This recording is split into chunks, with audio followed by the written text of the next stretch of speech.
করে, যেটা এখানে সবার সামনে বলা যায় না অথবা সুযোগ হয় না, অলওয়েজ ব্যস্ত থাকি। একজনের সাথে কথা বলছি, কথা শুরু করছে, আর একজন এসে স্যার কথা বলবো। সেক্ষেত্রে আমরা বাসায় শিক্ষকরা যান যে আপনাদের অসুবিধাগুলো কি কি। এমন কোনো অসুবিধা, যেমন ওইখানে আমি মিটিং করি নাই গত বছর, আপনাদের মনে হয় আগের বছর যারা ছিলেন তারা জানেন আমরা 4-5টা মিটিং করেছিলাম। গত বছর একটা বা 2টা মিটিং করেছি। আসলে মিটিং করতে আমারই খারাপ লাগতো।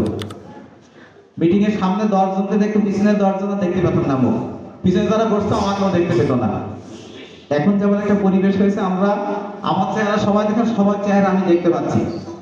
তাহলে পরিবেশও দরকার, সেই পরিবেশ আমরা ইনশাআল্লাহ তৈরি করতে পেরেছি।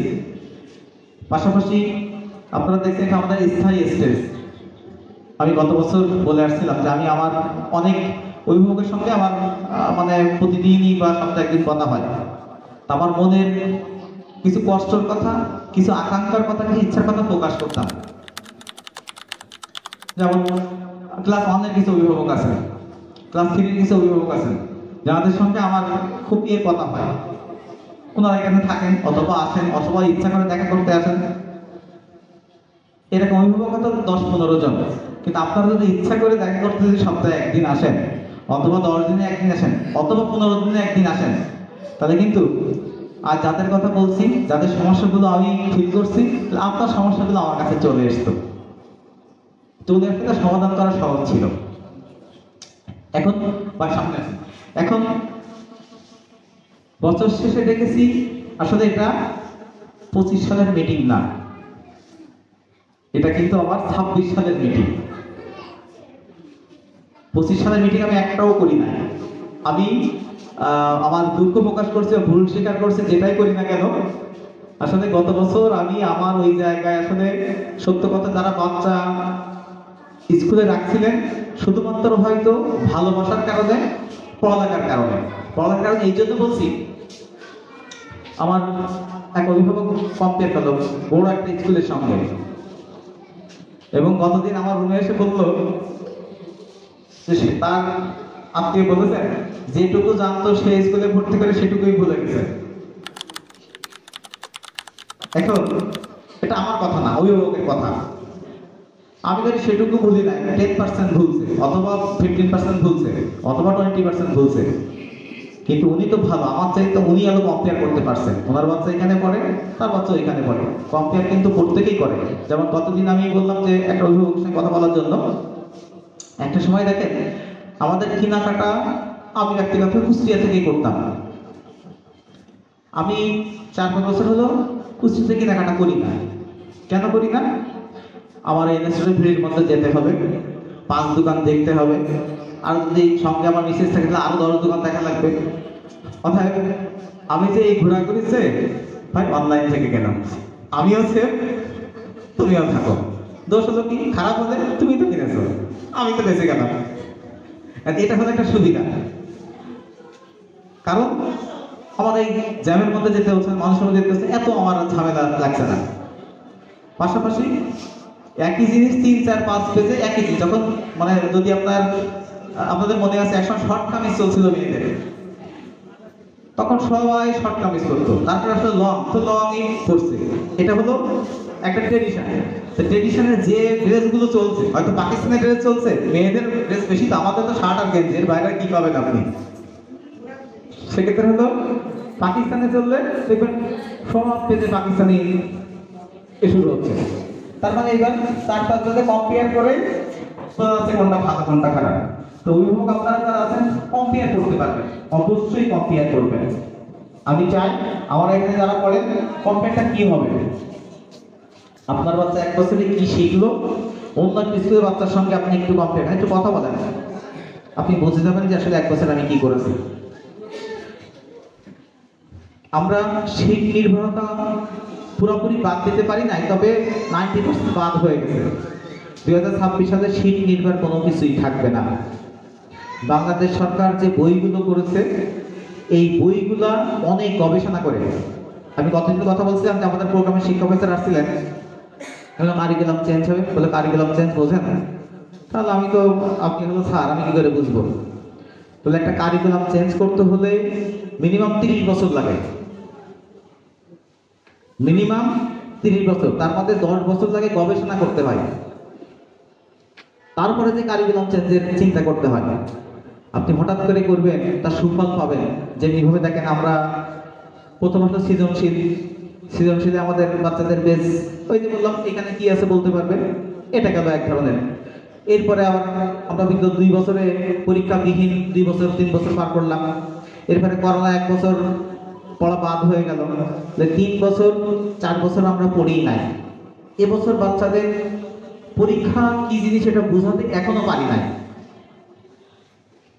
বড় বাচ্চাদের পরীক্ষার কি জিনিস এটা এখনো আমরা বোঝাতে পারি নাই। তাদের ভিতরে যে পরীক্ষার ভীতি আছে, পরীক্ষার যে ভীতি তৈরি, 4 বছর তো পরীক্ষা দিয়ে নাই, জানেন না তো সে পরীক্ষা কি, তাহলে তার ভিতরে একটা ভয় তৈরি। দেখবেন আপনি যদি অফিস করেন নিয়মিত যান, 1 সপ্তাহ যাবেন না, ওই 8ম দিন যেতে আপনার ইচ্ছা করবে না, হয়তো দায়বদ্ধ হয়ে যেতে হবে তাই। আবার নিয়মিত হয়ে যান, এটা ওরা যে পরীক্ষা পদ্ধতি ওরা ভুলে গেছে। পরীক্ষা ছিল কি, পরীক্ষা ছিল হলো 5 জন করে গ্রুপ করবে, পরীক্ষার সময় খাতা দিবে, বন্ধুরা মিলে আলোচনা করবে একটা কোশ্চেন নিয়ে, এবার লিখবে। এরপরে যদি ওইটা সমাধান না হয় তাহলে বই বের করবে, বই কি আছে সেটা দেখবে। এরপরে বলা আছে যে না হয় তাহলে ইন্টারনেটের সহযোগিতা নেওয়া যাবে। আমরা তারা সেই 80 দশকে এখনো মনে হয় A+ B² ফর্মুলা থেকে অনেকগুলো ফর্মুলা এখনো মুখস্থ, অঙ্ক করা বাদ দিয়েছিল 30 বছর আগে। কারণ টিচাররা যে মার খেয়েছি, ওই মারে এখনো ইংরেজি স্ট্রাকচার মুখস্থ আছে, এখনো সেই টিকা ও রচনা মুখস্থ আছে, কত বছর আগে পড়েছি। তখন তো মারের আগে হলো পড়া ছিল হলো মার, এরকম পড়া না হলে মার। তাহলে মারটাও আমরা উঠাই দিয়েছি। আমি মারের বিপক্ষে, তবে শাসনের পক্ষে। আমি মারের বিপক্ষে কিন্তু শাসনের পক্ষে। শাসনের দায়ভারটা আমাদেরকে দিতে হবে। শাসন কিভাবে করতে হয়? এক এক স্টুডেন্টের এক এক ভাবে শাসন। এখন এটা যদি আমি না বুঝতে পারি তাহলে এই শাসন আমি করতে পারবো না। আমার ক্লাস 3 এর একটা বাচ্চা,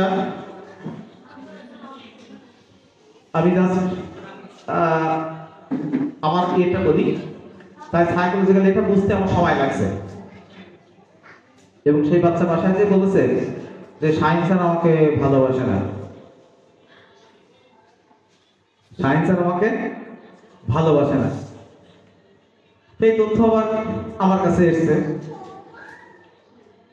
আমি তাকে ডেকেছিলাম, সে পরীক্ষা একটা ভুল করেছিল এবং কথা এইভাবে বলেছিলাম, বাবা তোমার তো এই ভুলটা করার কথা না, এর আগে একবার তোমার কিন্তু বলেছি, ঠিক এই কথাটাই বলেছিলাম। এবার যখন বাসায় যে বললো সায়েন্সের ভালোবাসে না, তার মানে দেখলাম আমার ওর সংশোধনের প্রক্রিয়াটা ঠিক নাই। তাহলে ওইখানে ওই ওষুধ কাজ করবে না, আমাকে একটা ওষুধের হয়তো চেঞ্জ করতে হবে অথবা কিছু চেঞ্জ করতে হবে। পরে আবার আমি সেটা চেঞ্জ করে কাজ হয়েছে। এখন এই শাসনটা এইভাবে অনেকের আছে, মারের বিকল্প তার কোনো কিছুই নাই। অনেকে আছে কথা না বলা, শাসন হলো বাচ্চার ক্লাসে সবার সঙ্গে কথা বল, তার সঙ্গে কথা বলি নাই। এও একটা বাচ্চা কমপ্লেন করেছে যে সায়েন্সের এসে ক্লাসে আমাদেরকে তাকায় না, কথাও বলে না। আসলে এটা ছিল আমার শাসন। তার মা এসে আমাকে বলছে, বাবা এসে বলেছে যে সায়েন্সের আমাদেরকে তাকায়ও না, কথাও বলে না। আমি দেখলাম 3 একটা বাচ্চা যে বুঝতে পারছে যে আমি তার প্রতি সন্তুষ্ট না। কেন সন্তুষ্ট না? কারণ যে জিনিসটা ভুল করেছে এই ভুলটা তার করার কথা না। একটা হলো ভুল না জানার কারণে, আর একটা হলো অমনোযোগিতার কারণে। এখন যদি না জানার কারণে ভুল হয় সেটা মানা সম্ভব, কিন্তু অমনোযোগিতা কারণে ভুল হবে এটা তো মানব না। পরে আবার তাকে নিয়ে আমি কথা বলছি, এখন সে ঢুকতে বের হতেই আমার সঙ্গে দেখা করে সালাম দিয়ে যায়। তার মানে আমার শাসনটা কোনভাবে করতে হবে এক একটা বাচ্চার এক একটার জন্য। যদি শাসন করি বুঝতে হবে, অথবা কোনো শিক্ষক শাসন করে, অনেক অভিযোগ আছে আমার মেয়ের সঙ্গে এরকম আচরণ করছে, এর দুর্ব্যবহার করছে, আসলে দুর্ব্যবহার শিক্ষক কেন করতে যাবে আপনার বাচ্চার সঙ্গে? আপনার বাচ্চা তো আমার বাচ্চাই, আপনার বাচ্চা আমার বাচ্চাই। আমার এখানে চাওয়া কি? আপনার বাচ্চাকে বড় করা, আপনার হচ্ছে উপরে নিয়ে যাওয়া, যেখানে আছে সেখানে। যেভাবে আপনারা যোগাযোগ করেছেন দেখবেন আপনার বাচ্চার ডেভেলপটা চোখে পড়ছে। আর যারা জানুয়ারিতে ভর্তি করে এখন এসে বলছেন আমার বাচ্চার তো কোনো ডেভেলপ হয় নাই, হবেও না।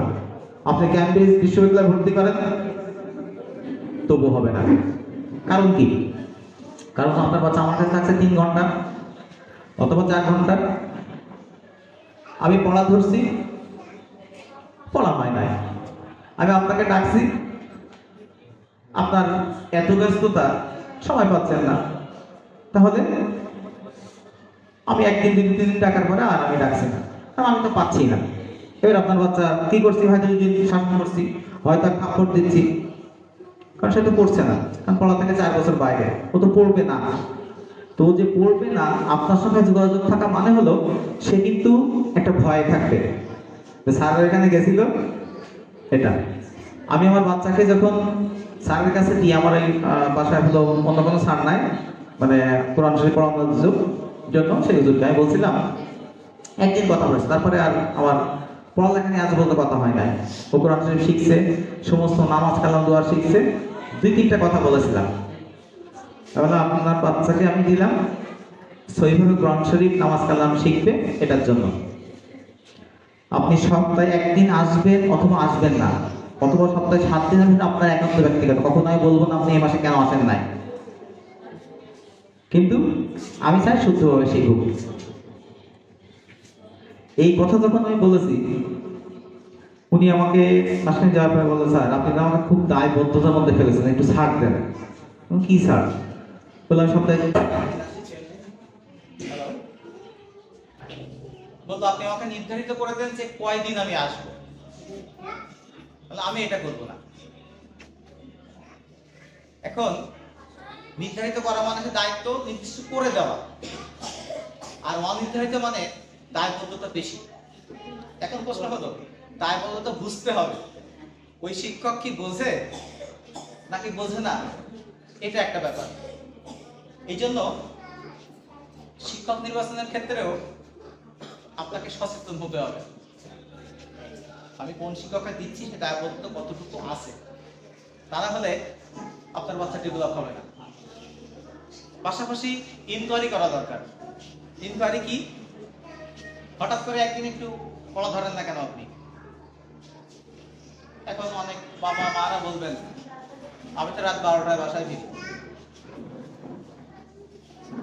আপনি যে কারণে বাসায় ফিরছেন, যে কারণে আপনি বাইরে থাকছেন, এই যে আপনি 24 ঘন্টা আর 16 ঘন্টা বাইরে থাকলেন, আপনার সম্পদ বা ব্যবসা যে কোনো কারণে হোক, আপনি আপনার বাচ্চায় যে সম্পদ, এই সম্পদ যদি নষ্ট হয়ে যায়, যেমন আমার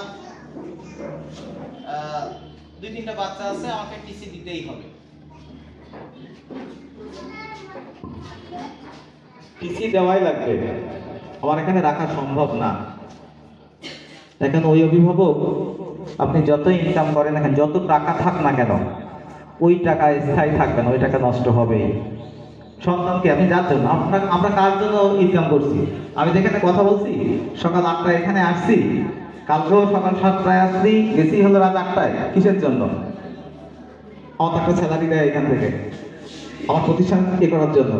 তো আমার সন্তান যদি খোঁজই না নিই, আপনার মনে হয় যে ডাক্তার আরমান, চোখের ডাক্তার, নাম শুনছেন না? ওনার এখানে আমি 3 বছর মতো আগে গেছিলাম একদিন। 8টা বাজছে, উনি থাকবে না, বললো আমার বাচ্চাকে পড়াতে হবে। ওনার যে অ্যাসিস্ট্যান্টকে বলছে, আমি চিন্তা করছি একজন ডাক্তার 8টার সময় যাবে বাচ্চা পড়ানোর জন্য, তো আমি নতুন শুনছি। অথচ অনেক ডাক্তার আছে, আমার সিরিয়াল দিতে গেলাম ডাক্তারের কাছে, বলে 11:30টায় আসেন। এখন আপনি কোন দিকে যাচ্ছেন, আমরা কোন দিকে যাচ্ছি, এটা আমাদেরকে চিন্তা করতে হবে। আমাদের সম্পদ সন্তান। আপনি যা কিছু বোঝাচ্ছেন, আমি কয়দিন বাঁচবো, কতটুকু খাবো, কতটুকু করবো, কতটুকু ঘুরবো, কি করবো, সবই তো সন্তান ভবিষ্যতের জন্য। এই সন্তানই যদি সঠিক পথে না থাকে তাহলে আমার এই ইনকাম খুব বেশি লাভবান হবে বলে মনে হয় না। আপনারা এত সকালে আসলে আমি আশা করি না আপনারা এত উপস্থিত হবেন। সত্য কথা, আমার মনটা এর আগে যারা মিটিং এ ছিলেন আমি খুব প্রকাশ করেছিলাম যে অভিভাবক আসে না, কিন্তু আজকে এটা দেখে মনে হচ্ছে যে আসলেই আমার আত্মা পুরা প্রশান্ত হয়ে গেছে আপনাদের উপস্থিতি। আমি আপনাদের সার্বিকভাবে সহযোগিতা করতে চাই এবং সহযোগিতা নিতে চাই। এই করা আর নেওয়া কি, আপনি দেখবেন এইখানে হলো আপনাদের আগে আমি আসি, যাওয়াটাও আপনাদের অনেক পরে। আমি দেখবেন চেয়ারে বসে থাকি, শুধু বসেই থাকা। আমি বসে থাকি আপনাদের যদি কোনো সমস্যা থাকে সমস্যা শোনার জন্য, যদি কোনো অভিযোগ থাকে অভিযোগ শোনার জন্য। আমি এটা বলতে পারি, কুষ্টিয়ার ভিতরে এখন যদি কারোর বাচ্চা মিশন স্কুলে পড়ে এমন অভিযোগ আছেন এখানে? মিশন স্কুলে প্রধানের সঙ্গে একটু কথা বলেন তো, আপনি পারবেন? সুযোগ নাই, কিন্তু এটা আমরা ওপেন করে দিয়েছি যে আপনার সমস্যাগুলো আপনি আমাদেরকে অকপটে বলতে পারেন। এর জন্য আপনার কোনো সমস্যা কোনো কিছুই হবে না। আমরা চাই একটা প্রতিষ্ঠানকে বড় করার জন্য, উপরে ওঠার জন্য, সন্তানের ভবিষ্যৎ ভালো করার জন্য আপনার পরামর্শ তো আমার দরকার। আপনার সন্তানের কি ভালো গুণ আছে? আমি আজও পর্যন্ত কোনো অভিভাবককে হয়তো দুই একটা পেয়েছি, খারাপ গুণ ছাড়া ভালো গুণ কোন অভিভাবক আমাকে বলেন নাই। আপনার সামনে একটা ভালো গুণ নাই, কেউ শেয়ার করেন নাই। এই ভালো গুণগুলো আমারও জানা দরকার, কারণ যখন আমি ওকে প্রশংসা করে, দেখবেন প্রশংসা করলে যতটা কাজ হয় বকা দিয়ে অনেক সময় তার অর্ধেক কাজই হয় না। যদি বলি তোমার এই কাজটা খুবই ভালো কিন্তু এটা একটু বাড়াতে হবে, দেখবেন ও উৎসব। কিন্তু শুধু অভিযোগ আমার সন্তান খায় না, মোবাইল নিয়ে থাকে। ওর দুইটা ভালো গুলো বলেন, মোবাইল নিয়ে থাকে ঠিক আছে, কিন্তু সে 5 ওয়াক্ত নামাজ পড়ে। ও মোবাইল নিয়ে থাকে ঠিক আছে, কিন্তু সন্ধ্যায় ও 3 ঘন্টা 4 ঘন্টা পড়ে। আমার এই এটা আসতে হলো, এইটার একটা বাচ্চা বললো, স্যার আমি কি একটা ভালো কাজ করি না, মা তো সবই খারাপ বলে গেল। একটা কি আমি ভালো কাজ করি না? তা আমার বিবেকে আসলে তার আসলে তো তাই যে সবই খারাপ তার সন্তানের, একটা ভালো কাজ করলো না। আমার মনে হলো আসলে যেটা তো আমিও করি কিনা সন্দেহ। যদি আমার বাচ্চাকে যখন ভালো কিছু করে বুঝতে দিই না, তার ফিডব্যাক আমি দিই, হয় কোথাও খেতে নিয়ে যায়, অথবা কোনো গিফট দিই, অথবা ঘুরতে নিয়ে যায়, একটা চেষ্টা করি। এভাবে করবেন বাচ্চাদের। শুধুমাত্র খারাপ খারাপ খারাপ খারাপ মানে আপনি তার চোখের দুশ্মন হয়ে গেলেন, ওই ছেলে আপনার কাছে আসবে না। আপনারা ভালো করে বোঝাবেন। আমি আমার কথা দীর্ঘায়িত করছি না। আমরা আপনাদের হয়তো সবার কথা তো শোনা সম্ভব না, আমি কয়েকজনের কথা একটু শুনতে চাই। যদি এক কথা হয়ে যায়, ওই কথা দ্বিতীয় জন এসে না বললে ভালো হয়। যে কোনটা করলে আপনার বাচ্চা আমার বাচ্চার জন্য আরো ভালো হবে। যেমন আমি বলছিলাম আপনাদেরকে, আমাদের এখানে একটা দিন থাকবে সপ্তাহে, কালচারাল ডে। আপনারা আসবেন, এই স্টেজ স্থায়ীভাবে করা। আপনারা বলতে গান পারে এখানে গান গাইবে, যদি নাচ পারে নাচ গাইবে, যে কোরআন তেলাওয়াত করবে, ইসলামী সঙ্গীত করবে, যেটা পারে সেটা। 2 নম্বর হলো, এটা একটা মঞ্চ, ওইখানে কথা বলে এইখানে কথা বলে অনেক পার্থক্য। আপনার বাচ্চা সবার সামনে কথা বলবে, সুন্দর করে গোছায় কথা বলবে, এটা কিন্তু সহজ কাজ না।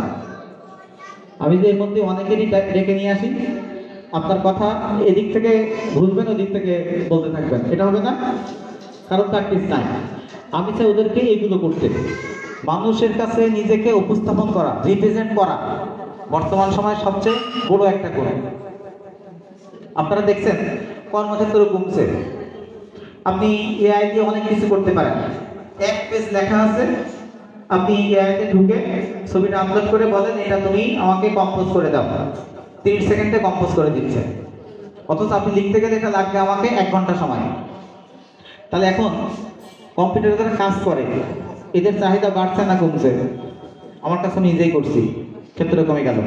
আপনি দেখেন যে সফটওয়্যারে কাজ করেন, আপনি এইভাবে এই সফটওয়্যারটা কাজ করাতে চান, দেখবেন ও কোডগুলো লিখে দিচ্ছে, হাতে একটু চেঞ্জ করলে হয়ে গেল। তার মানে হলো এদিকে কিন্তু কমে যাচ্ছে, কর্মক্ষেত্রে কিন্তু কমছে। তাহলে কোনো না কোনো দিকে কর্মক্ষেত্রে বাড়বে। তাহলে আপনার বাচ্চার এখন নির্ধারণ করতে হবে কোন কাজটা করলে, কোন ভাবে পড়ালে, কোন বিষয়ে পড়ালে সে তার কর্মজীবনে ভালো জায়গায় যেতে পারবে। যদি আপনি এখন থেকে নির্ধারণ না করেন তাহলে আপনার বাচ্চা ভবিষ্যৎ অন্ধকার। আপনার ইচ্ছা আছে আপনার বাচ্চা কম্পিউটার ইঞ্জিনিয়ার হবে, ইঞ্জিনিয়ার কি করবে? এটা আপনাকে আগে ওই সময় এখান থেকে আপনার বাচ্চা যদি 5 এ পড়ে, এখান থেকে 15 বছর 10 বছর পরে যে আপনার বাচ্চা ইঞ্জিনিয়ার হয়ে কি করবে সেটা আপনাকে এখন সিদ্ধান্ত নিতে হবে। আপনার বাচ্চা বিসিএস ক্যাডার তৈরি করবেন, এখনই আপনাকে সিদ্ধান্ত নিতে হবে যে আমার গন্তব্য এইখানে। আপনার গন্তব্য দিয়ে লাভ নাই। আপনার বাচ্চা যদি না চায় তা আপনার চাওয়া লাভ কি? আপনি চাচ্ছেন হলে ডাক্তার হোক, কিন্তু আপনার বাচ্চা লোড নেওয়ার ক্ষমতা নাই। আমার অনেক অভিভাবক আছেন এমনই, বাচ্চা সায়েন্স পড়া তার জন্য অনেক কষ্ট করে, কিন্তু আপনার ইচ্ছা আমার ছেলে ডাক্তার হবে। আমার বাবার কথাই বলি, আমার বাবা আমার ছোট ভাইটাকে বলেছিল যে সে ডাক্তার বানাবে। আমি তাকে কোনোভাবেই বোঝাতে পারি না যে আসলে ডাক্তার ওর পক্ষে হওয়া সম্ভব না। আরো গ্রাম থেকে এসএসসি সায়েন্স ছিল, ভালো কথা, 4 পয়েন্ট পেল। ইন্টারে বললাম যে আর্টস দেন। বাপের কথা হলো তোমাকে এত বুঝতে হবে না, তাহলে ওর জীবনটা আপনি ক্ষতি করলেন। বলে আমি তো বলেছি। এখন বাচ্চা তার, আমার ভাই হল তো অধিকার আমার এতটা না, দিল ইন্টারমিডিয়েট সায়েন্স দিল, ভালো কথা, রেজাল্টের সময় ফিজিক্সে ফেল। তাহলে ডাক্তার তো একভাবে এগিয়ে গেল। তাহলে আপনি বাবা ঠিক আছে, কিন্তু এই ব্যাপারে যেহেতু আমি বাইরে ঘোরাঘুরি করি, লোকদের সাথে মিশি, সেহেতু আমার এটা একটু আলাদা। আবার কুষ্টিয়ায় এনে তাকে একবার পরীক্ষাতে পাশ করলো, আর্টসে কোচিং করায়, এসে লতে চান্স পেল। এখন আপনি বলেন যদি ওকে আর্টস দিতাম ও ঢাকা ইউনিভার্সিটি চান্স পেত।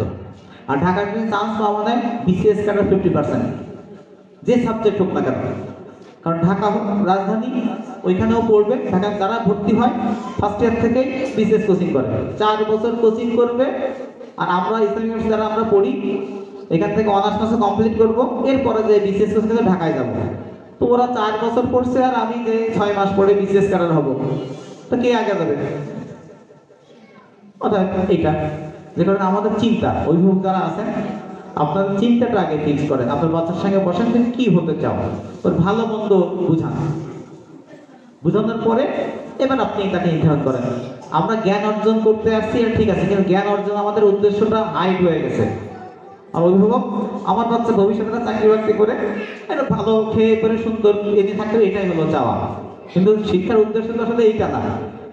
সে জ্ঞান অর্জন করবে, সমাজে অনেক কিছু দিবে, অনেক কিছু করবে। এটা যেমন আমাদের মসজিদের ইমাম যারা আছেন, মসজিদের ইমামতিটা চাকরি করে। আর আপনি কুয়েত যান, সৌদি আরব যান, ওরা ইমামতি করে। ইমামতি করলে ইন্ডিয়াতেও যান। আমি ব্যাঙ্গালোর গেলাম, নামাজ পড়লাম, এসে দেখি হলো তার স্টেশনারি দোকান, খাতা পত্র বিক্রি করছে, ফটোকপির দোকান। আমার সন্দেহ হলো যে ওনাটাই দেখলাম ইমাম হিসাবে কিনা। এই কথা বলতে বলতে একটা আতর কিনতে হবে, এটা কি ভালো হবে? তো বললো ভালো। আমি কিভাবে বুঝবো? তো বললো যে আমার কথায় বিশ্বাস করতে পারো।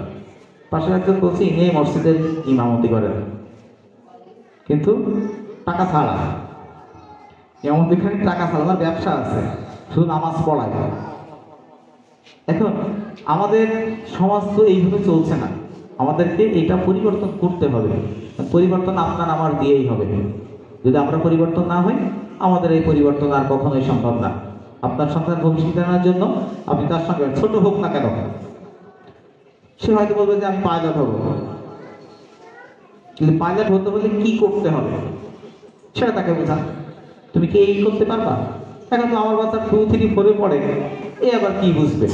ওকে স্বপ্ন দেখান, দেখুন এই স্বপ্ন কিন্তু বাস্তবায়ন হবেই হবে।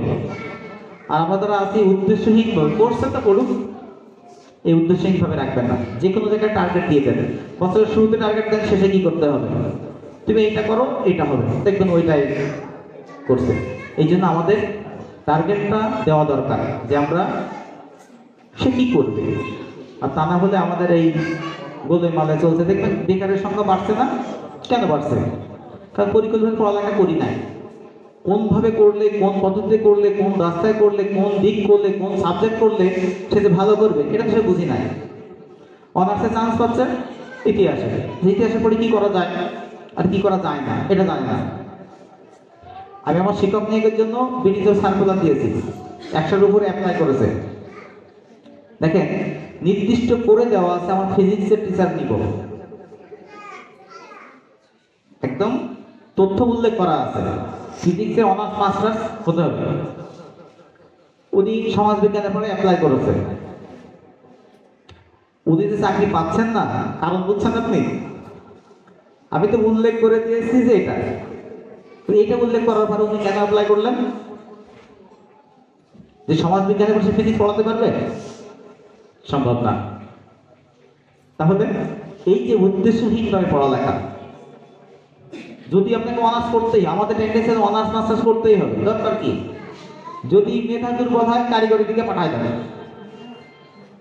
আপনি কারিগরি দিকে চলে যান, ও দেখবেন আপনার ওই ছেলে, দেখেন না অনেক অশিক্ষিত এই যে বিভিন্ন বিমান বিভিন্ন ইয়ে বানাচ্ছে, কিভাবে বানাচ্ছে? তো পড়ালেখা জানেই না।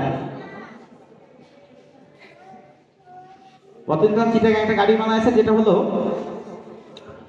আর্মিরা ইউজ করতে পারবে, সাউন্ডলেস, ব্যাটারিতে চলবে, একবার চার্জ দিলে মনে হয় 400 কিলো মতো যাবে, স্পিড 100+ উঠবে। যে বানাইছে সেটা ওয়ার্কশপে কাজ করে, ওর মেধা আছে না, তো মেধা কারিগরি দিয়ে কাজে লাগাতেন। আপনি ওকে দিচ্ছিলেন যে হ্যাঁ বড় ইয়ে হবে, ডাক্তার হবে, তো ডাক্তার তো হবে না, ওর ব্রেনে আছে তো হলো এইদিকে। এই জন্য এই কাজগুলো আপনারা করবেন। দেখ অনেক কথাই বললাম, 2026 সাল না, আপনার বাচ্চার টার্গেট হওয়া উচিত ভবিষ্যৎ।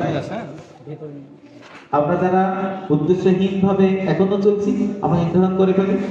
আপনারা আমার সঙ্গে বসেন প্রয়োজনে, আপনারা যারা গুণী জন তাদের সঙ্গে বসেন, আপনারা এখন থেকে নির্ধারণ করেন। তা না হলে ভবিষ্যতে আপনার বাচ্চা যে বেকার খাতায় নাম লিখবে, এই বেকার খাতায় নাম লেখাবেন না। ভবিষ্যতের পৃথিবী খুবই সংকটপূর্ণ, খুবই সংকটপূর্ণ। আপনি আগে নির্ধারণ করেন বাচ্চা কোন দিকে যাবে, কি করবে, যে কাজটা করছে তার ভবিষ্যৎ কি, এটা দিয়ে কি করবে। যদি এটা না করেন তাহলে এই যে পড়ালেখা, যে স্কুলে আপনি পড়ান না কেন, সে জেলা স্কুলের বাচ্চা হোক না কেন, আপনার কাজ ওই একই হবে। জেলা স্কুলের বাচ্চা বেকার নাই, অসংখ্য আছে। এই যে উদ্দেশ্যহীনভাবে চলার জন্য আমি অনেক কথা বললাম, আপনাদের পরামর্শ আমি এ পর্যায়ে শুনবো।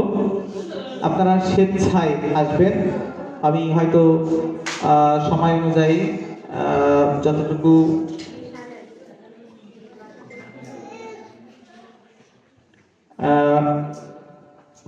স্বেচ্ছায় প্রথমে কথা বলার জন্য আপনারা যে কেউ আসেন, আমার মনে হয় ভালো হয়। আপনার পরামর্শ, আবারও বলছি, আপনার পরামর্শ, এবছরের আমার এটা ঘাটতি ছিল, এটা আমি 26 সালে করতে চাই। আমরা দুইজন আছি পরিকল্পনার জন্য, আমাদের পরিকল্পনা দুইটা পেরের এক জায়গায় হলে এতটুকু হবে, যতটুকু মগজ আছে এতটুকু হবে। আর এত মগজ এক জায়গায় হয় তাহলে এটা তো অনেক বড় কিছু হওয়ার কথা, এটা হওয়ার কথা না। আপনাদের যাদের কোনো কথা থাকে আপনারা হলো আসুন, কে আসবেন? আমি চাই মায়েরা বেশি আসুক, কারণ একটা সন্তানের শিক্ষার জন্য 80% মা কাজ করে, 20% আমরা বাবারা। এই ভূমিকা আসলে খুবই সামান্য।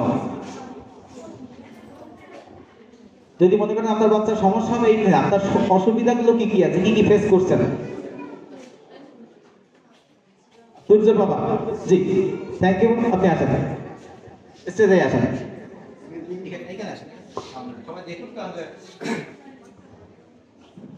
থ্যাংক ইউ সূর্য বাবাকে। বিসমিল্লাহির রহমানির রহিম। আজকে মেরিট স্কুল কর্তৃক পরিচালিত অভিভাবক সমাবেশে সম্মানিত শিক্ষক এবং আমার সামনে উপস্থিত সকল গার্জিয়ানকে আমার আন্তরিক শুভেচ্ছা এবং অভিনন্দন। সেই সঙ্গে আসসালামু আলাইকুম। একটা বিষয় আমি স্যারদের কাছে বলতে চাই, দুটো বিষয়ে কথা বলবো। আমিও শিক্ষকতার সঙ্গে দীর্ঘদিন যাবৎ জড়িত। আমি একটা নার্সিং কলেজের শিক্ষক। তো এখানে আমি যে প্রাইভেট প্রতিষ্ঠানগুলো দেখছি এখন, সেখানে যেমন আমার বাচ্চার দিক থেকেই বলি, সে লেখাপড়ায় যথেষ্ট ভালো, ইনশাআল্লাহ ভালো রেজাল্ট করে বরাবর করে আসছে।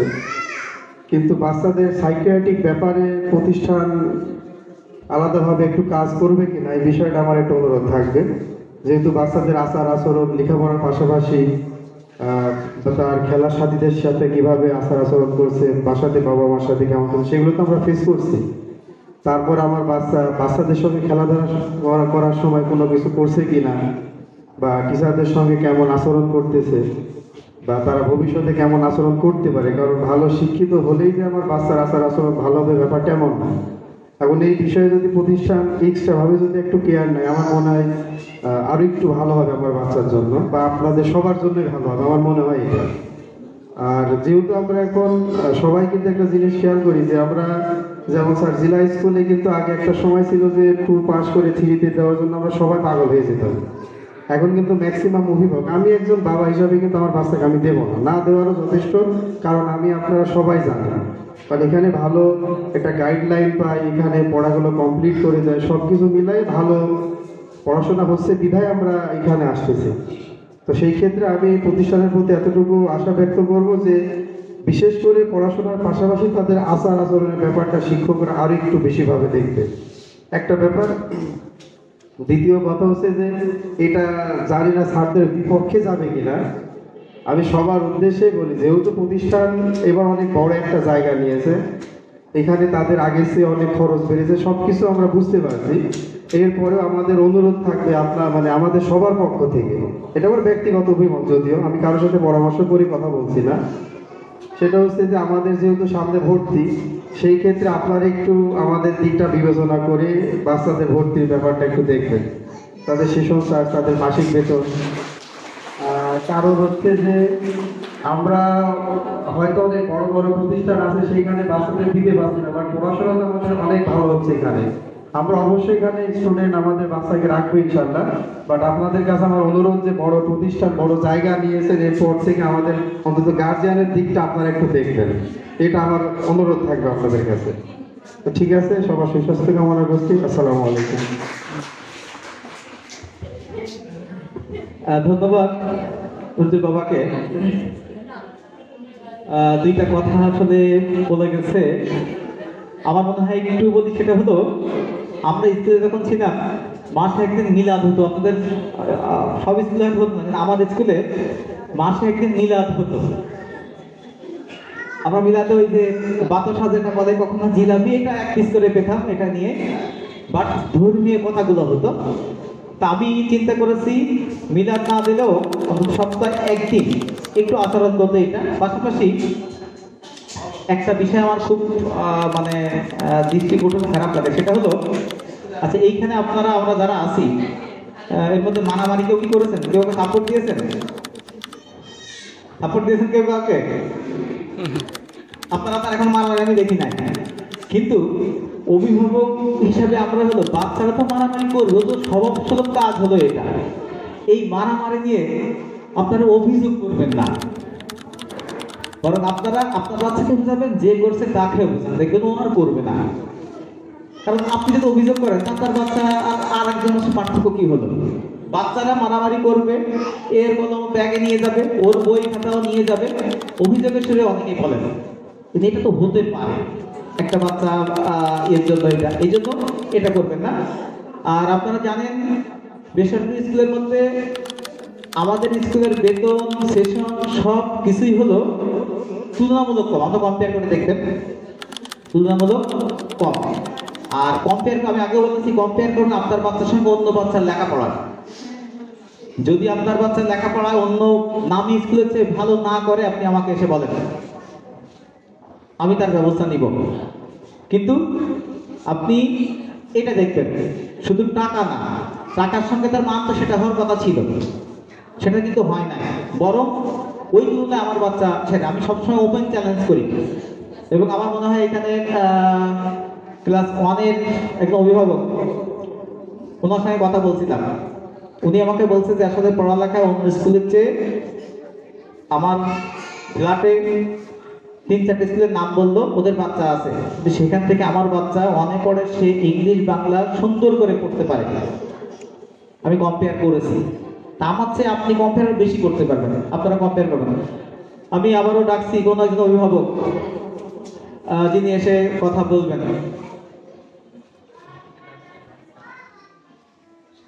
সম্রাটের মা আসেন, একটু কথা বলেন।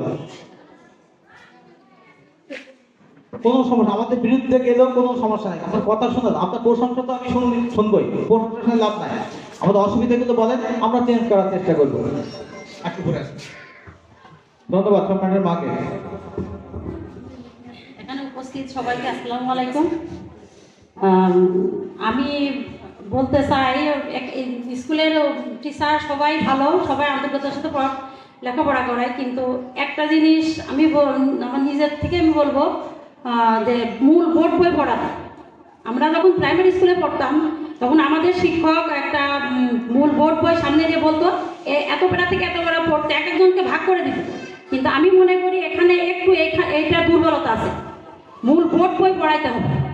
মূল বোর্ড বই না পড়লে আমাদের বাচ্চা বাইরে কোনো প্রতিযোগিতায় টিকতে পারবে না। এটা ইংলিশ বই, এটা ইন্টারন্যাশনাল ল্যাঙ্গুয়েজ ইংলিশ, সেইটা ইংলিশ বইটা আমি যদি একটা আমার ছেলেকে পড়তে দিই, আমার ছেলে পড়তে পারে কিন্তু সে পুরাটা মানে করে পড়তে পারে না। এইটা ক্লাস থেকে পড়াইতে হবে, ক্লাস থেকে না পড়া শিখাইলে পারে এটা শিখবে না। আর আরেকটা জিনিস, বার্ষিক পরীক্ষায় অধ্যায় ভিত্তিক বছরে 3টা ভাগ করা হয়, আর আমি মনে করি এইটা বার্ষিক পরীক্ষায় প্রথম সাময়িক পরীক্ষায় যেটা ভাগ করা হয়, দ্বিতীয় সাময়িক পরীক্ষায় যেটা ভাগ করা হয়, এর থেকে কিছু প্রশ্ন রাখা উচিত, যেটা আমাদের বাচ্চারা বুঝতে পারবে, আমাদের বাচ্চা মেধা যাচাই হবে যে আমার বাচ্চা ব্রেনে কতটা রাখছে, প্রথম সাময়িক দ্বিতীয় সাময়িক পরীক্ষায় পড়াটা কতটা ওদের ব্রেনে আছে, কিছু প্রশ্ন রাখা উচিত ওখানে, তাহলে ওদের মেধাটা আরো ভালোভাবে যাচাই হবে। আমি এটা নিজে থেকে বিশ্বাস করি এবং নিজে থেকে মনে করি এটা ভালো হবে করলে। Thank you. ধন্যবাদ সম্রাটের মাকে, দুইটা পরামর্শ দিয়েছে। আমরা বোর্ড বই চেষ্টা করছি পড়ানোর জন্য, তুলনামূলক পড়ায়। আর একটা ব্যাপার, ওই যে বলছিলাম কিছু জাতীয় সমস্যা, এই জাতীয় সমস্যার একটা সম্রাটের মা অলরেডি বলেছে। আপনারা জানেন আগে ছিল কিন্ডারগার্টেন, এখন কিন্তু সব অনুমতি যারা পেয়েছে, আমার অনুমতি আছে, শিক্ষা অফিস থেকে একটা নতুন অধ্যাদেশ জারি হয়েছে, কিন্ডারগার্টেনের জন্য আলাদা একটা নিয়ম করছে, এবং কিন্ডারগার্টেন এখন হলো বেসরকারি প্রাথমিক বিদ্যালয় আর সরকারি প্রাথমিক বিদ্যালয়। আমরা এখন বেসরকারি প্রাথমিক বিদ্যালয় হিসাবে আমাদের নিবন্ধন। অনেকেই আপনারা আমার কাছে আসেন হলো ইয়ের জন্য, ওটাকে কি বলে, প্রত্যয়নপত্রের জন্য। ইচ্ছা করলে আমি জব দিতে পারি না, কারণ আমাদের অনলাইনে সবকিছু এন্ট্রি করতে হয়। যারা শিক্ষকতার সাথে যুক্ত আপনারা একটা জানবেন, সেক্ষেত্রে দেওয়া আমাদের জন্য কঠিন হয়, অনেকে রাগ করেন যে আসলে দিচ্ছেন না, আসলে আমরা সীমাবদ্ধ।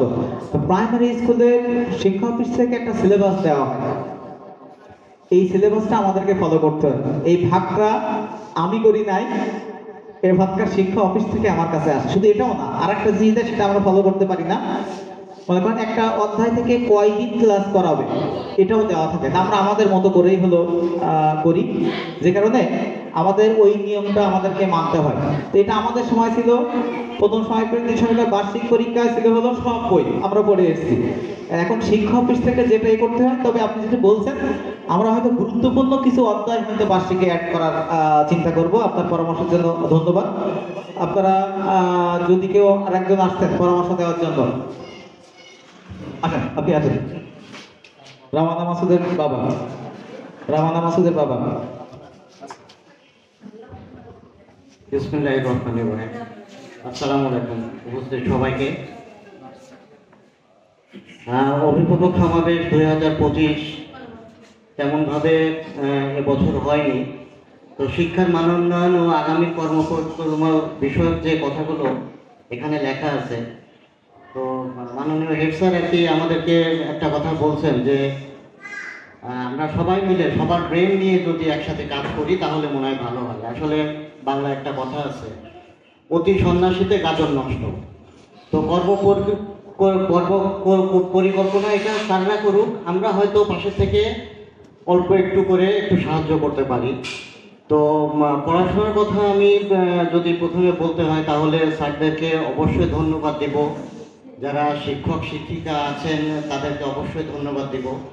পড়াশোনার ক্রাইটেরিয়া অনেক স্কুল থেকে কুষ্টিয়ায় আমার মনে হয় বোধ করি ভালো।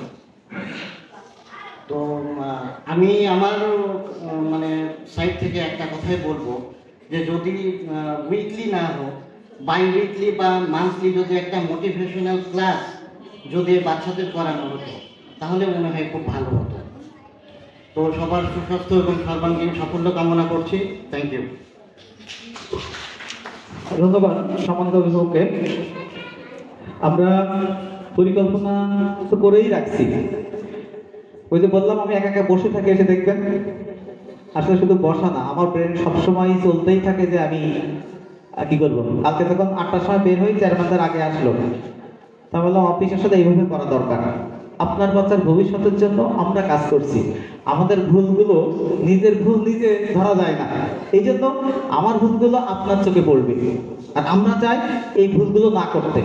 আমার এখানে মিটিং এর উদ্দেশ্য হলো আমাদের ভুলগুলো যেন আমরা চোখে না দেখলে অন্যরা আমাকে ধরাই দিলে, আপনারা ধরাই দিলে আমরা সেটা শুধরানোর চেষ্টা করবো সব সময়। কখনো আমি বলি নাই আমি সঠিক, এটা আপনি কখনো আমার মুখ দিয়ে শুনতে পাবেন না। ইভেন আপনার অভিযোগ আমি শুনি নাই, এটা কখনোই আমার মনে হয় কেউ বলতে পারবেন না, কারণ অধিকাংশ সময় আমি এখানে থাকি, আমার সঙ্গে হয় অনেক ক্ষেত্রে বিতর্ক হতে পারে, অনেক ক্ষেত্রে বিতর্ক হতে পারে, কিন্তু যেটা ভালো সেটা যদি আমার মনে হয় যে আমি আমারটা ভুল, আমি সঙ্গে সঙ্গে সেটা মেনে নিই যে এটা হলো করা দরকার। আমরা চেষ্টা করছি এবং আরো ভালোভাবে চেষ্টা করব। আরেকজন অভিভাবক যদি কেউ আসতেন, ভাই আপনি অনুর অভিভাবক, আপনি একটু আসেন, আপনাকে ডাকছি একটু পরামর্শ দেওয়ার জন্য। শোনেন, সবার সব বাচ্চার নাম তো আসলে মনে করা অভিভাবকের ফেস মিলানো হলো কঠিন। দেখেন যাদেরকে ডাকছি তারা কিন্তু আমার কাছে বারবার আসেন, আবার বলছি আমি চাই আপনারা আমার কাছে বারবার আসেন, আপনার সন্তানের নাম আমার মুখস্থ হয়ে থাকে। ধন্যবাদ স্যারকে। আসসালামু আলাইকুম। শিক্ষা মানোন্নয়ন এবং আগামী কর্মকলা বিষয়ক যে আজকের এই সমাবেশ, অভিভাবক সমাবেশ, সম্মানিত উপস্থিতি দুজন মঞ্চে আছেন আর যারা আমার সামনে বসে আছেন অভিভাবক বৃন্দ, তা আমিও একজন অভিভাবক হিসাবে এখানে এসেছি, যদিও কর্ম বিষয়ক পরিকল্পনা বিষয়ক কথা বলা এখানে। আসলে একটা কর্ম পরিকল্পনার দায়িত্ব ওনারাই করবেন, ওনারাই দিবেন এবং আমরা সেই কর্মকর্তার সাথে ওনাদের সাথে সহযোগিতা করব যাতে আমাদের বাচ্চাদের মান উন্নয়ন হয়। যদি কোনো কিছু আমাদের চোখে ধরা পড়ে আমরা অবশ্যই সে কথাগুলো আমাদেরকে বলতে পারি। তো এখানে আসলে বলার মতো ওইভাবে আমার মনে হয় কিছু নাই। আমরা স্যারের কথা বলছি, সায়েন্স স্যারের কথা এখানে বসে অনেক শুনছিলাম যে অনেক অনেক কথাই যেগুলা বললে হয়তো সারাদিন বলা যাবে। এই উদাহরণগুলি আমরা শেষ করি। আমি নিজেও একজন শিক্ষক ছিলাম, যদি এখন এই পেশায় দীর্ঘদিন পরে অবসর নিয়েছি আমি। তো বাচ্চাদের সাথে আমরা তো মিশছি, দেখছি প্রত্যেক বাচ্চার কী হবে, যারা পড়ান তারা এই বিষয়টি ভালো মতোই জানেন এবং বুঝবেন যে তাকে কি করতে হবে। সায়েন্সের কথাগুলো যেরকম আমরা এখানে বসে শুনলাম যে একটা বাচ্চাকে কি করলে কি হবে, সবার সাথে একরকমের আচরণ করা যায় না, শিক্ষক হিসাবে এটা মোটেই করা যায় না। তাদেরও মান অভিমানের জায়গা আছে, এই বিষয়টি শিক্ষককে বুঝতে হয়।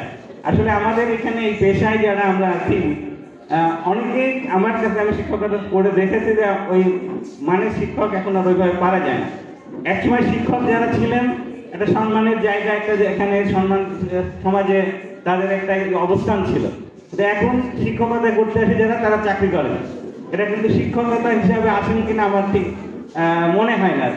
কারণ আমাদের সাথে নতুন যারা চাকরি করতে আসছেন দেখছি যে অনেকেই মধ্যে আমরা চাকরি করি, এখানে কিন্তু তারা ওই চাকরি হিসাবে আছেন। তার চাকরি মানে কি, যে আমি আসি আমার কাজ করে চলে যাব, কার বাচ্চা কি হলো না হলো, তার উন্নয়ন ঘটলো না কি ঘটলো, সেই বিষয়টা কিন্তু এখন অনেক শিক্ষকই দেখবেন বা দেখেন না বা দেখবেন না। এই বিষয়টি এখন অভিভাবককেই কিন্তু নিতে হচ্ছে। আমরা যদি শিক্ষার ইতিহাস দেখি তাহলে দেখব যে একসময় শিক্ষক নির্ভর পড়ালেখা ছিল, তখন ওই বাচ্চাদেরকে যেন আমার বাবাই আমার তো এক সময় স্কুলে নিয়ে এসে বলতে যে বাচ্চা রেখে গেলাম, একে ওই মাংস সব আপনার হাড্ডি আমার ফেরত দিলে যাবে এরকমই। কিন্তু এক পর্যায়ে কিন্তু এটা নাই। যখন এই শিক্ষাটাকে মায়ের ক্লাস থেকে উঠাই দিলাম, আমি কিন্তু স্বাগত জানিয়েছিলাম, কারণ আমি নিজেও মায়ের পক্ষে না, যে এতদিন পরে একটা সরকার একটা সিদ্ধান্ত নিল। কিন্তু এটার যে বিপরীত দিক আছে সেটা ওই সময় কিন্তু ভাবিনি না। দেখলাম যে এর একটা ওই যে কেউ কেউ বলে যে বেত উঠাই দিয়ে আর এদেরকে আরো বদমাইশ বানাই ফেলছে। হ্যাঁ, এক শ্রেণীর শিক্ষক এখন যারা আছেন, বাচ্চাদের অবস্থার কিন্তু পরিবর্তন হচ্ছে, কারণ আমরা যেভাবে মানুষ হয়েছি এখনকার বাচ্চারা সেভাবে মানুষ হয় না। স্বাভাবিকভাবে সবসময় একই ভিত্তিতে চলে না। স্যার যে কারিকুলাম নিয়ে একটু কথা বলছিলেন, আসলে একটা দেশের কারিকুলাম পরিবর্তন করতে কিন্তু দীর্ঘ সময় লাগে। হ্যাঁ, কারণ আমরা এই স্বাধীন হয়েছি প্রায় যে 50-এর বেশি হয়ে গেছে, 54 বছরের উপরে, কিন্তু আমাদের দেশে কোনো শিক্ষা কমিশনে কিন্তু একটা পরিপূর্ণ কারিকুলাম দিয়ে যেতে পারে না, বিভিন্ন কারণে, রাজনৈতিক কারণেই হোক বা আমাদের আর্থসামাজিক অবস্থার কারণেই হোক, সেটা সম্ভব হয়ে ওঠে না। তাহলে এই কারিকুলাম পরিবর্তনের দায়িত্ব কিন্তু সরকার যাদের উপরে, তারা এই কাজটি করতে পারছে না। এই জন্য আমাদের এটা ভুক্তভোগী, আমাদের যে জাতি ভুক্তভোগী হচ্ছে এটা। স্বাভাবিকভাবেই আমরা একটা পথে যাই, আবার দ্বিতীয় আবার উল্টা পথে আবার হাঁটা শুরু করছি এখন আবার। হ্যাঁ, তো এই যে পরিবর্তন, সেই পরিবর্তনগুলো আমরা এইভাবে আনতে পারবো না, ফ্রেমওয়ার্কের বাইরে যাইতে পারবো না। একটা কথা বলছেন এরকম, কারণ প্রাইমারি স্কুলে যেটা কার্যক্রম দেওয়া আছে, এটা প্রান্তিক পরীক্ষাগুলো, প্রথম প্রান্তিক, দ্বিতীয় প্রান্তিক, তৃতীয় প্রান্তিক, এগুলা যেটা পড়ানো হয়ে গেছে ওটা পড়ানো দরকার নাই, ওগুলো স্যার পাচ্ছেন পড়াইছি, স্বাভাবিকভাবে ফিরে আনা সম্ভব না। যখন আপনি চাইবেন তখনই অন্য স্কুলের সাথে এটা কম্পেয়ার করতে গেলে এটা বলবো যে এটা তো ছিল সেরকম নাই। কারণ সবাই কিন্তু আমরা বুঝি। তারপরে যতটুকু পারা যায় আমার মনে হয় যে এটা পরিমার্জন করে যদি কোনো স্কুল চালায়, সেটাও খুব একটা দোষের হবে না। যাই হোক, আমি এখানে কিন্তু এই পরিকল্পনার বিষয়ে কোনো কথাও বলতে চাচ্ছি না, বা ওনারা যেটা করবেন সেটাই সঠিক এবং সঠিকভাবে করবেন। যদি কোনো পরিবর্তন পরিমার্জন প্রয়োজন হয় ওনারাই করবেন আবার। তো আমরা আমাদের বাচ্চাদেরকে যতটুকু পারি তাদের সাথে সহযোগিতার জন্য আমরা থাকবো, এবং ওনারা আমাদেরকে সেই বাচ্চাটিকে সেভাবে গড়ে তুলবেন। আমি মনে হয় বেশি কথা বলে ফেললাম, তাই আর কিছু বলতে চাচ্ছি না। তা আমার একটা বাচ্চা যদিও আছে, ওই বাচ্চা ওনাদেরই বাচ্চাও বলবো আমি, কারণ ওই বাচ্চাটিকে ওনারাও বেশ ভালোভাবে চেনেন এবং ওর সমস্যাটাও তারা জানেন। তা যাই হোক, এটা থাকবেই। এখন বাচ্চারা যে মোবাইল দেখে বা এই দেখে, এগুলো এখন এটা আমরা এড়াতেও পারবো না। তো যেভাবেই হোক, তারা যেন একটু পড়ালেখার প্রতি বা বইয়ের প্রতি বা ওই কো কারিকুলার অ্যাক্টিভিটিস যেগুলো আছে সেগুলোর প্রতি একটু মনোযোগী হয় এবং তাদেরকে দিয়ে এই কাজগুলো একটু করানো হয়। কারণ আমরা বাসায় করলে কিন্তু করবে না, বাচ্চাদের স্কুলে একটা জিনিস করায়, সে কিন্তু ওইটাকে প্রাধান্য দেয় এবং তার শিক্ষক বলেছেন, অর্থাৎ তুমি বললে তুমি যতই জানো, তোমার কথা আমি শুনবো না। কারণ এটা আমার শিক্ষক বলেছেন, তাকে ওই জিনিসটা বুঝাইতে কিন্তু আমরা পারবো না। যদি কোনো ভুল ভ্রান্তি করে তাহলে করে শিক্ষকই দেয়, এবং শিক্ষক যদি ওটাকে সংশোধন করে দেয় তারপরে সেটা সে মানবে, তার আগে সে মানবে না। তো যাই হোক, আমরা আগামী 26 সাল তাদের কর্মপরিকল্পনা আমাদেরকে সামনে দিবেন, হয়তো বা বছরের প্রথমেই বইপত্র দিবেন সাথে, এবং ওই কর্মপরিকল্পনা যাতে কার্যকর করা যায় সে ব্যাপারে আমাদের পক্ষ থেকে সবাই আমরা সহযোগিতা করবো, এবং ওনারাও এই বিষয়ে একটু আন্তরিক থাকবেন যাতে ওই কর্মপরিকল্পনা পরীক্ষা শেষ করে বছর শেষে তাদের একটা মান থেকে আর একটা মান উন্নীত হতে পারে। তো সবাইকে ধন্যবাদ জানিয়ে আমার বক্তব্য শেষ করছি। আসসালামু আলাইকুম। ধন্যবাদ স্যারকে, অনেক গুরুত্বপূর্ণ কথা বলেন। শিক্ষক ছিলেন সেহেতু আমাদের কষ্টটা বোঝেন। ওই যে আমিও মাকে পরিহার করার স্বাগত জানিয়েছিলাম, মার পরিহার করে আমরা আসলে আমার সন্তানকে সুস্থ সম্পন্ন রাখতে পারছি না। আমি এই স্কুলে একটা অভিভাবক, আপনারা অনেকেই হয়তো জানেন, অনেকেই জানেন না। আমার বাচ্চা ক্লাস 5-এ পড়ে। আমার তো অভিভাবক হিসাবে কিছু কথা আছে চেয়ারম্যানের কাছে, কেটা বলবো কিনা? আমি এখন স্কুল কর্তৃপক্ষের কেউ না, আমি এখন সামনের সারির লোক, সেই হিসাবে আমি কথা বলছি। আমার বাচ্চা 5 থেকে 6-এ উঠছে। আমি যে জিনিসগুলো খেয়াল করেছি, যে গ্যাপগুলো দেখছি, আমি সেইগুলো বলছি। আমার এই 1 বছরে মনে হয়েছে গণিত বিষয়টা আরেকটু গুরুত্ব সহকারে করানো। এখন যদি বলেন কেমন করানো, অঙ্ক প্রতিটা করানো হয়েছে, এ হয়েছে, ঘাটতি একটু মনে হয়েছে। ঘাটতিটা কি? আমার মনে হচ্ছে অধিকাংশ বাচ্চা অঙ্কটাকে মুখস্থ করে ফেলেছে। আমি জানি না আপনারা এটা চেক করেছেন কিনা, আমি আমার বাচ্চার ক্ষেত্রে এটা বলছি। এই দেখেন, আপনারা কেউ কিন্তু বলছেন না। দেখেন, আমি এখন বলছেন আমার সঙ্গে মুখস্থ করছে। এটার কারণ হলো আমি, আপনারা। এটার কারণ হলো আমি, আপনারা। কিভাবে? আমাদের সাথে দরকার ছিল বইয়ের অঙ্কটাকে, যদি বাসায় টিচার থেকে তখন না থাকে, আপনি নিজেই সংখ্যাটাকে একটু চেঞ্জ করে দেন। ওর আসল মেয়েটা যাচাই হয়ে যাবে সে অঙ্ক মুখস্থ করলো নাকি সে করতে পারছে। আমি কি বুঝাতে পারলাম আপনাদের? এটা হলো মৌলিক একটা। 2 নম্বর হলো, আমি চেয়ারম্যান মহোদয়কে অনুরোধ করব, ইংলিশ স্পিকিং কোর্স চালু করছে, বাট বাস্তবায়ন হয়েছে 30%। আপনারা কি বলেন? বাস্তবায়ন হয়েছে 30%। আসলে একটা নতুন কোর্স চালু করলে সময় লাগে, আমি জানি। এটাকে যেন 100% উন্নীত করেন, এটা চেয়ারম্যানের কাছে আমরা জোর দাবি জানাচ্ছি। কি আপনারা একমত? এটা আমি কয়েকটা বিষয় এ বলতে চাই। আপনারা একটা প্রবাদ শুনেছেন, আগে দর্শনধারী পরে গুণ বিচারী, শোনেন নাই?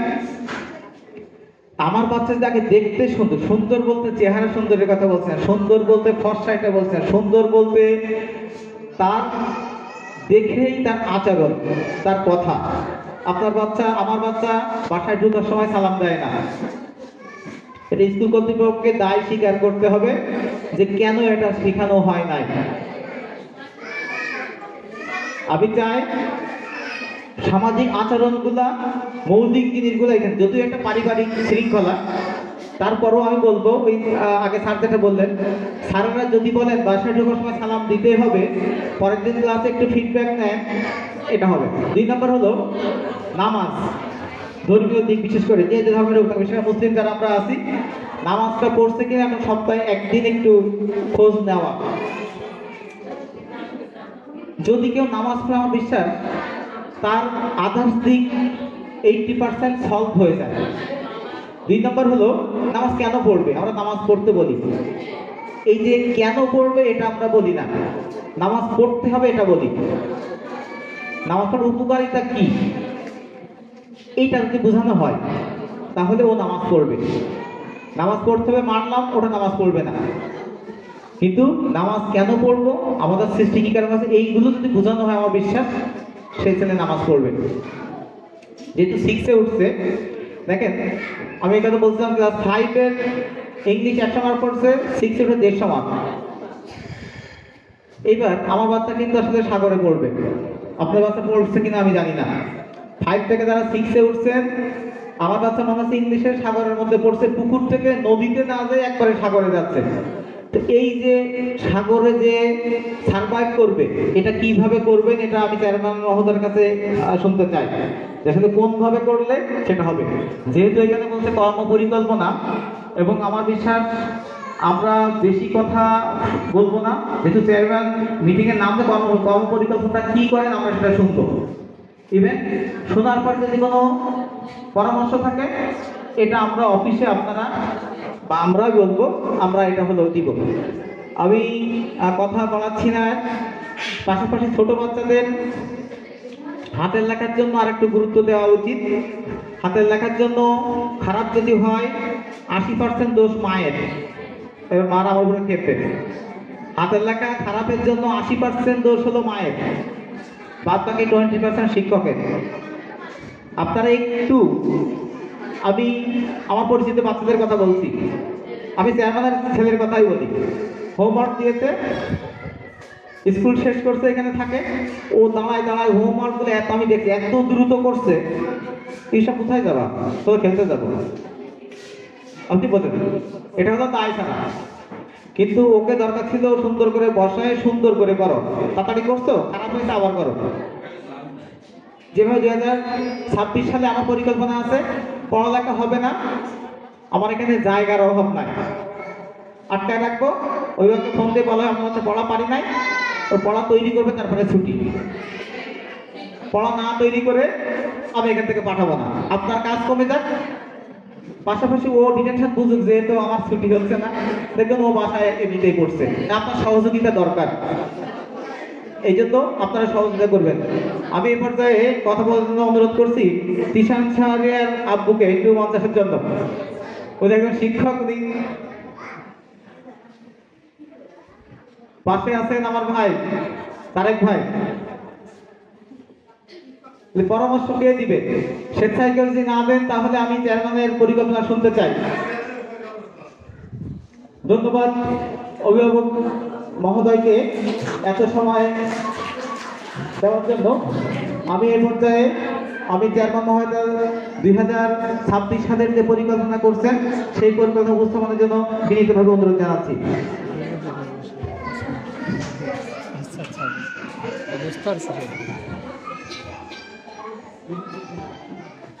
আউযু বিল্লাহি মিনাশ শাইতানির রাজিম। বিসমিল্লাহির রহমানির রহিম। মেরিট মডেল স্কুল কর্তৃক আয়োজিত আজকের এই অভিভাবক সমাবেশে উপস্থিত অভিভাবক মণ্ডলী, আসসালামু আলাইকুম।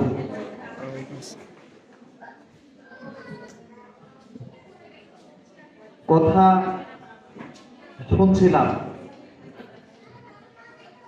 অভিভাবক মণ্ডলীর কথা শুনছিলাম, মেরিট মডেল স্কুলের দায়িত্বপ্রাপ্ত প্রধান শিক্ষকের কথা শুনছিলাম।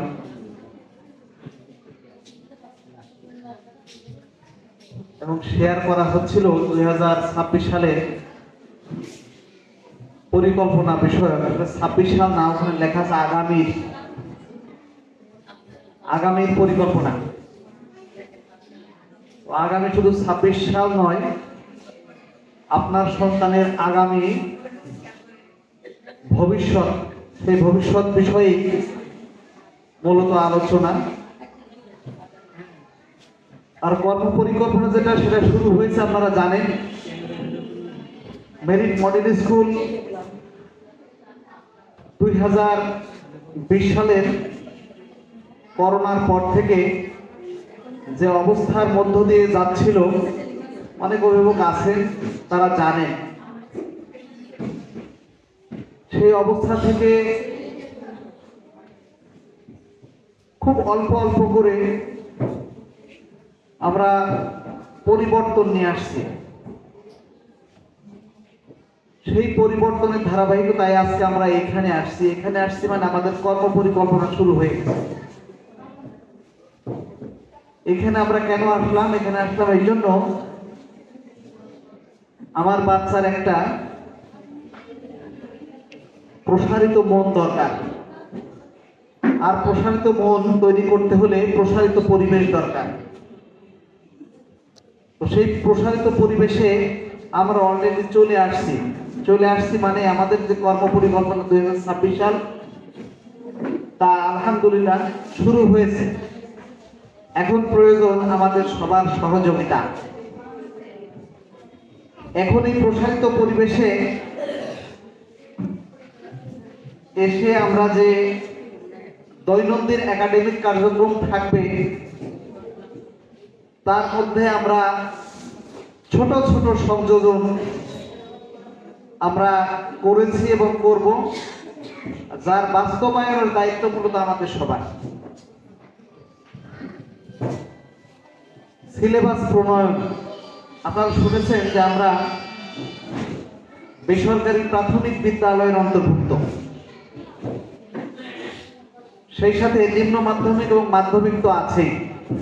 সুতরাং আমরা একটা সরকারি নিয়মতান্ত্রিকতার মধ্য দিয়েই আমরা যাই।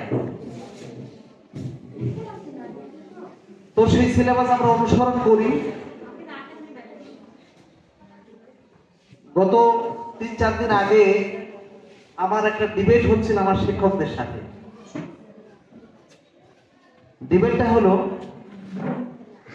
গ্রামার এবং ব্যাকরণ বই কেন্দ্রিক। আমার ইচ্ছে ছিল যে আমার ছেলেমেয়েরা গ্রামার বই পড়বে, ব্যাকরণ বই পড়বে, সেখান থেকে তারা শিক্ষা গ্রহণ করবে। দেখেন, এসএসসি পাস করে গেল, ইন্টারমিডিয়েট পাস করে গেল, যখন অ্যাডমিশন টেস্ট আসছে তখন আমাদের ছেলে মেয়েদেরকে গ্রামার এবং ব্যাকরণের দ্বারস্থ হতে হচ্ছে। একটু ভালো করে খেয়াল করবেন, আমরা কোন বোকার স্বর্গে বসবাস করছি এবং কোন বোকার স্বর্গে আমাদের বসবাস করানো হচ্ছে। গ্রামার বই, ব্যাকরণ বই এখন নেই বললেই চলে। খুব অল্প পরিসরে ইংরেজি বইয়ের মধ্যে এই গ্রামার এবং ব্যাকরণ সংযোজন করা আছে, যেটা একটা শ্রেণীর শিক্ষার্থীর জন্য পর্যাপ্ত নয়। আমরা যারা সে সময় লেখাপড়া করেছি, সেই সময় থেকে এখন সময় ভিন্ন। হ্যাঁ, আসার কথা হচ্ছে এটা পরিবর্তন করার জন্য অলরেডি সরকারি ব্যবস্থাপনায় কার্যক্রম শুরু হয়েছে। যার ঢেউ লাগবে হয়তো এখন থেকে আরো 2 বছর 3 বছর পরে কি। আমরা যেটা দীর্ঘ 15, 16, 17 বছরে আস্তে আস্তে আস্তে করে পরিবর্তন করছিলাম নেগেটিভলি, সেটা আশা করি পজিটিভলি আবার পরিবর্তন হতে ওই 5, 7, 10 বছর 15 বছর লেগে যাবে। এটা যদি আমরা ছেড়ে দিই তাহলে কিন্তু আমাদের সন্তানেরা হোঁচট খাবে, কোথাও না কোথাও দিয়ে হোঁচট খাবে। এই জন্য আমাদের সতর্ক হতে হবে। আমাদের সিলেবাস প্রণয়নের কাজ চলমান, অনেকখানি আমরা এগিয়ে ফেলেছি। বুক লিস্ট আমরা তৈরি করে ফেলেছি। গত বছরে যে বুক লিস্ট ছিল সেখান থেকে কিছু সংযোজন প্রয়োজন হবে। গত বছরের যে বই ছিল ছোট ক্লাসের জন্য, সেটা ভালো ছিল, সেখানে কিছু সংযোজন বিয়োজন নিয়ে আসা হয়েছে। এরপরে কারিকুলাম নির্ধারণ করার জন্য আবারও আমরা সেই সরকারি সিদ্ধান্তের কাছেই গিয়েছি। সেখান থেকে খুব বেশি পরিবর্তন করা আমাদের পক্ষে সম্ভব হবে না, কারণ এটা মনিটরিং করা হয়। শিক্ষা অফিস থেকে মনিটরিং করা হয় যে আমরা কতদূর গেলাম, কোন পর্যায়ে গেলাম। এটা আমাদের হয়তো 2 মাস, 3 মাস, 6 মাস পরে শিক্ষা অফিসগুলো আমাদের খোঁজ খবর নেয়। সেক্ষেত্রে তাদের কারিকুলাম অনুযায়ী আমরা চলছি কিনা এটাও তারা দেখে থাকে। সুতরাং সেই কারিকুলাম তো থাকবেই, সাথে আমাদের বেসরকারি স্কুল হিসেবে যে নতুনত্ব, সেটা অবশ্যই আমাদের কারিকুলামের মধ্যে থাকবে ইনশাআল্লাহ। স্পোকেন ইংলিশের কথা শুনলেন। এক্সট্রা কারিকুলাম হিসেবে স্পোকেন ইংলিশের মধ্যে বিভিন্ন ভাগ আছে। তো আমরা ফোনেটিক স্পোকেন ইংলিশ ইনশাআল্লাহ 2026 সালে চালু করব। আপনার বাচ্চার যে পরিবর্তনটা ইনশাআল্লাহ লক্ষ্য করবেন। একজন অভিভাবক বললেন যে আসলে বাচ্চাদের তাদের উৎসাহ দেওয়ার জন্য, তাদের অন্য কোনো কাজ অভ্যস্ত করার জন্য অন্তত 15 দিন বা 1 মাসে একবার করে আমাদের বসা দরকার। আমি সাধুবাদ জানাই, ধন্যবাদ জানাই আমার ভাইকে এই ধরনের কথা বলার জন্য। খুবই যুক্তিযুক্ত কথা। এক্সট্রা কারিকুলাম আমার বাচ্চাকে অনেক দূর পর্যন্ত নিয়ে যেতে পারে, তার শৈশব স্মৃতি হয়ে থাকতে পারে। এই কাজগুলো ইনশাআল্লাহ মেরিট মডেল স্কুল 2026 সাল থেকে এটা খুব জোরে সোরে বাস্তবায়ন করবে ইনশাআল্লাহ।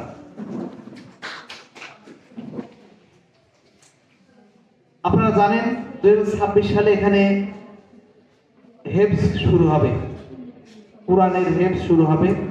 কোরআন শিক্ষা এবং কোরআন হেফজ 2 রকমের কার্যক্রম শুরু হবে। কোরআন শিক্ষা মানে আপনার ছেলে, আপনার সন্তান একটা পর্যায়ে গিয়ে সে ভালোভাবে কোরআন শিখবে, শিখে ফেলবে এবং দৈনন্দিন জীবনে যে সমস্ত সূরা কিরাত প্রয়োজন সেগুলো শিখবে। পাশাপাশি সে কয়েক পারা পর্যন্ত হাফেজ হতে পারে।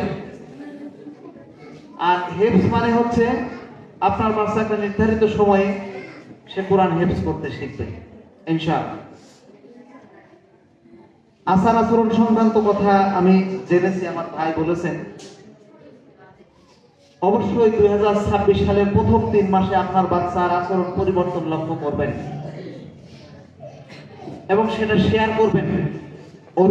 অভিভাবক মণ্ডলীকে আমি অনুরোধ করবো, মেরিট মডেল স্কুলে যে শিক্ষক মন্ডলী আছে, যে শ্রেণী শিক্ষকগণ আছেন, প্রধান শিক্ষক আছেন, সহকারী প্রধান শিক্ষক আছেন, অবশ্যই তাদের সাথে শেয়ার করবেন যে আমার বাচ্চার আচরণে কোনো পরিবর্তন আমি লক্ষ্য করছি না। যদি পরিবর্তন লক্ষ্য না করেন তাহলে অবশ্যই সেটা আপনি তাদেরকে জানাবেন। এটা আমাদের নজরদারির মধ্যে আছে। 2026 সালে অবশ্যই এটা বাস্তবায়ন হতে হবে। একটা বাচ্চা পরীক্ষা দেয়, ধরে নেন বোর্ড পরীক্ষার কথা যদি আমি ধরি, সেই বোর্ড পরীক্ষার খাতার সাথে আমি আপনি বাচ্চা কেউ আসলে যায় না। ওই বাচ্চা ভালো না মন্দ এটা সম্পূর্ণ ফুটে ওঠে তার হাতের লেখার মধ্যে। সেই হাতের লেখা পরিবর্তনের কাজ ইনশাআল্লাহ আমরা ধরে ধরে করব। এর জন্য প্রয়োজন হবে আপনাদের সহযোগিতা। ছোট ক্লাসের বাচ্চাদের যে হাতের লেখা পরিবর্তন, এটা অবশ্যই নিয়ে আসতে হবে, নিয়ে আসা জরুরি। যে কারণে আমাদের শিক্ষকদের সাথে ইতিমধ্যে আমরা আলোচনা করে সিদ্ধান্ত নিয়েছি, বিশেষ করে প্লে নার্সারি 1, 2, 3 এদের যদি হাতের লেখা সুন্দর করা যায়, সেই হাতের লেখাটি এটা সারা জীবন থাকবে, ওইরকমই থাকবে। এই জন্য আমার শিক্ষক নিবেদিত প্রাণ, তারা কাজ করবেন। পাশাপাশি প্রয়োজন হবে আপনার সহযোগিতা। বাচ্চা এখানে থাকে 3 ঘন্টা, 4 ঘন্টা, সর্বোচ্চ 5 ঘন্টা। আপনার কাছে কিন্তু বাকি সময় থাকবে, আপনাদের কাছে বাকি সময় থাকবে।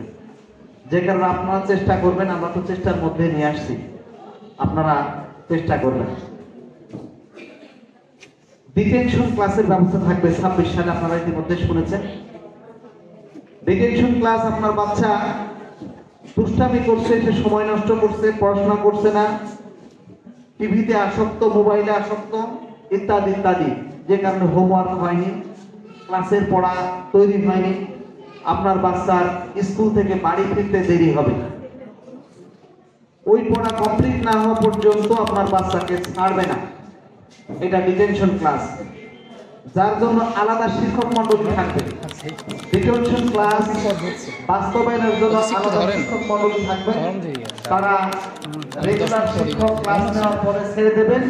এরপর ডিটেনশন ক্লাসের শিক্ষকরা তার পড়া না হওয়া পর্যন্ত তাকে ধরে রাখবেন। এই জন্য আপনাদের উদ্বিগ্ন হওয়ার কিছু নাই, আপনারা খোঁজ নেবেন। এবং যদি কোনো বাচ্চা ডিটেনশন ক্লাসে ঢোকে তাহলে অবশ্যই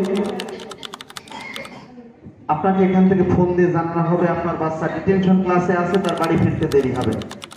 আপনি এখান থেকে মেসেজ পেয়ে যাবেন।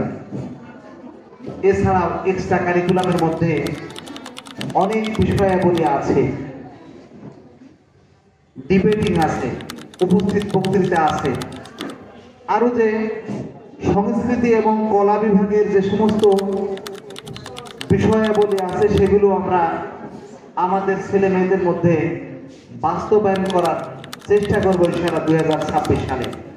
প্রতিটি পদক্ষেপে